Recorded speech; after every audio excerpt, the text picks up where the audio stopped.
नमस्कार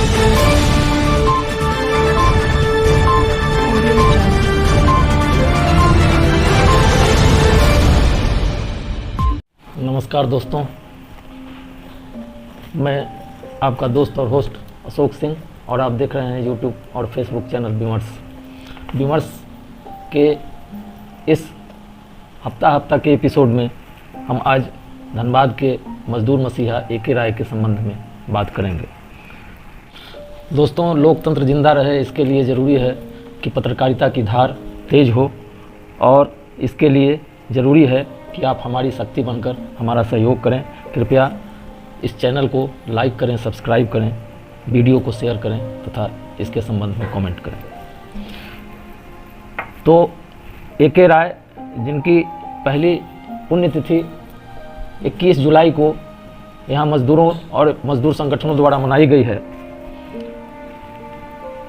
कोयलांचल के इतिहास में ए.के. राय राजनीति के काजल की कोठरी के वह धवल चेहरा हैं जिनको शायद ही कोयलांचल के लोग कभी भूल पाएंगे।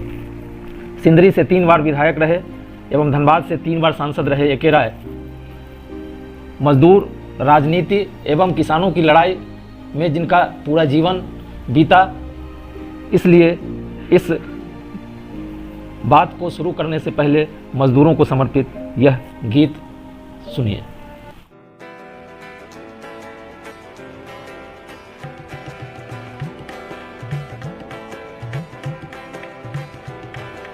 तोड़ो ये दीवारें, भर दो अब ये गहरी खाई, भर दो अब ये गहरी खाई, भर दो अब ये गहरी खाई, भर दो अब ये गहरी खाई। दुखियारे इंसानों, तस्वीर बदल दो दुनिया की, तस्वीर बदल दो दुनिया की, तस्वीर बदल दो दुनिया की।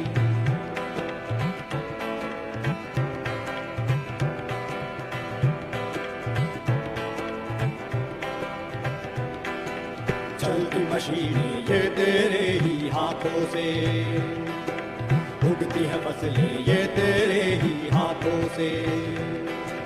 चलती मशीनें ये तेरे ही हाथों से, उगती है फसलें ये तेरे ही हाथों से। क्यों फिर ले जाते हैं, क्यों फिर ले जाते हैं जुल्मी जोक तुम्हारी कमाई, जुल्मी जोक तुम्हारी कमाई। भूल जाओ मजदूरों और किसानों। पूरा नाम अरुण कुमार राय, जन्म लिया बांग्लादेश में, पढ़ाई लिखाई पश्चिम बंगाल में की, चाकरी के लिए कोयलांचल आए। सिंदरी उर्वरक निगम के प्लानिंग एंड डेवलपमेंट डिपार्टमेंट में बतौर अभियंता इन्होंने 1961 में अपनी नौकरी शुरू की। धनबाद में निजी कोयला खान मालिकों के अत्याचार से और मजदूरों के दर्द से प्रेरित होकर श्री राय इनकलाबी हो गए और नौकरी छोड़कर उनके हक की लड़ाई लड़नी शुरू कर दी। समाज सेवा और त्याग के कारण 1967 में पहली बार इंटक के और कांग्रेस के वरिष्ठ नेता राम नारायण शर्मा को हराकर सिंदरी से विधायक बने। लगातार 3 बार विधायक रहे। पहले मार्क्सवादी भारतीय कम्युनिस्ट पार्टी में थे, वहाँ से निलंबित होने के बाद 1972 में मार्क्सवादी समन्वय समिति का गठन किया। इसके बाद विनोद बिहारी महतो एवं शिबू सोरेन के साथ मिलकर 4 फरवरी 1973 को झारखंड मुक्ति मोर्चा की स्थापना में भी इनका अभूतपूर्व योगदान रहा। कोयलांचल में लाल झंडा और हरा झंडा क्रांति का पर्याय बन गया। 1977 में जेल से ही, आपातकाल में जेल जाने के दौरान 1977 में पहली बार जेल से ही चुनाव लड़े और धनबाद के सांसद बने। धनबाद लोकसभा से इन्होंने 3 बार अपना प्रतिनिधित्व दिया और आंदोलन की अगुवाई की। दूसरी ओर इनके विरोधी पक्ष में धनबाद में बीपी सिन्हा की छत्रछाया में यूनियनों में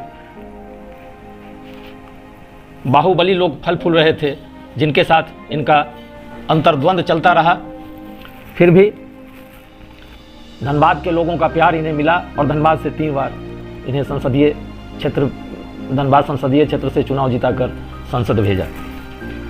अपनी सादगी के लिए श्री राय यहाँ प्रचलित रहे। आजीवन अविवाहित रहते हुए पुराना बाजार स्थित मार्क्सवादी समन्वय समिति के कार्यालय में सामान्य जीवन बिताते हुए अपना पूरा जीवन काट दिया। जीवन के अंतिम दिनों पार्टी कार्यकर्ताओं ने नूनू डी पाथरडी में इनकी सेवा की और 21 जुलाई 2019 को सेंट्रल हॉस्पिटल में इनकी यह लीला समाप्त हो गई। ए.के. राय के निधन के बाद धनबाद नगर निगम ने प्रस्ताव पास कर राज्य सरकार को भेजा था कि पीएमसीएच का नाम बदलकर दिवंगत वाम नेता के नाम पर रखा जाए। 1 वर्ष बाद भी मामला अटका हुआ है। अगर वर्तमान सरकार इसकी घोषणा करती है तो श्री राय के प्रति सबसे बड़ी श्रद्धांजलि होगी। राजनीति के इस पुरोधा को सत सत नमन। चलते चलते राय साहब के जीवन से संबंधित इस क्लिपिंग को देखें। धन्यवाद, फिर मिलेंगे अगले सप्ताह। बहुत बहुत शुक्रिया। ये एक अपूर्णीय क्षति है और खासकर पूरे झारखंड के लिए। हम समझते हैं इससे बड़ी क्षति का आकलन करना भी कोई कर पाएगा, क्योंकि जब तत्कालीन जो दक्षिण बिहार का इलाका था उसमें जो शोषण, जो अत्याचार, जो लोगों का उत्पीड़न था, उस वक्त में एक सशक्त जन आंदोलन गुरुजी, रायदा और विनोद बाबू ने मिलकर एक साथ किया। देखिए, ए.के. राय जी का तो नाम का मोहताज नहीं, पूरे झारखंड हिंदुस्तान को लोग भी उनको जानते हैं। एक महान नेता थे और अपना जिंदगी एक साधारण सादगी से उनको जिया है और निश्चित तौर पर एक अच्छा नेता थे, कर्मठ नेता थे। आज वो हमारे बीच में नहीं है। झारखंड का निश्चित तौर पर इसका कमी के महसूस होगा